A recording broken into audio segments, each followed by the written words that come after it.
আবারও দাবানলের কবলে পড়েছে লস অ্যাঞ্জেলেস। ফলে মাস না পেরোতেই অঞ্চলটি থেকে আবারও হাজার হাজার মানুষকে সরিয়ে নিতে হয়েছে। এ মাসের শুরুতেই ইতিহাসের সবচেয়ে ধ্বংসাত্মক দাবানলের সম্মুখীন হওয়ার পর গত বুধবার সকালে লস অ্যাঞ্জেলেস শহরের প্রায় ৪৫ মাইল উত্তর পশ্চিমে কাস্টাইক লেকের কাছে একটি পার্বতীয় অঞ্চলে আবারও আগুন জ্বলে উঠেছে। এই দাবানল কয়েক ঘন্টার মধ্যে ৯,২০০ একরের বেশি এলাকায় ছড়িয়ে পড়েছে। সেই সাথে বাতাস ও শুকনো লতা ডালপালা দাবানলটিকে দ্রুত ছড়িয়ে পড়তে সাহায্য করছে। তবে এখন পর্যন্ত কোনো বাড়ি বা ব্যবসা প্রতিষ্ঠানের ক্ষতি হয়নি এবং অগ্নি নির্বাপক কর্মকর্তারা বলছে তারা এই আগুন নিয়ন্ত্রণে আনার বিষয়ে আত্মবিশ্বাসী।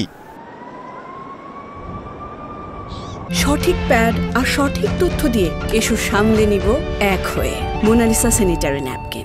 নতুন এই দাবানলটির একটি অংশ উত্তর দিকে চলছে, যেখানে এই মাসের শুরুর দিকে বহু আবাসিক এলাকা ধ্বংস হয়েছে। এলাকাটিকে আবারও রেড ফ্ল্যাগ সতর্কতার আওতায় আনা হয়েছে। ওই এলাকায় বাতাসের গতিবেগ ঘণ্টাপ্রতি ৩২ থেকে ৪৮ কিলোমিটার।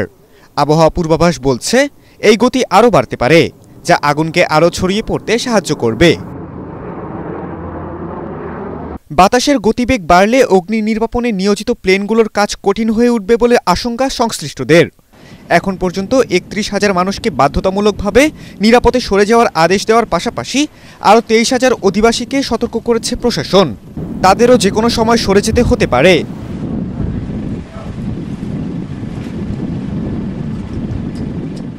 লস অ্যাঞ্জেলেস কাউন্টির শেরিফ রবার্ট লুনা জানিয়েছেন, এলাকাটির একটি কারাগার থেকে প্রায় ৫০০ বন্দীকে সরিয়ে নেওয়া হয়েছে। এমন পরিস্থিতিতে স্থানীয় জনগণের মধ্যে উদ্বেগ ও আতঙ্ক ছড়িয়ে পড়ে। তাই অনেকেই এখন প্রস্তুতি নিচ্ছেন নিরাপদ স্থানে সরে যাওয়ার। খালিদুল ইসলাম তানভীর, এটিএন বাংলা।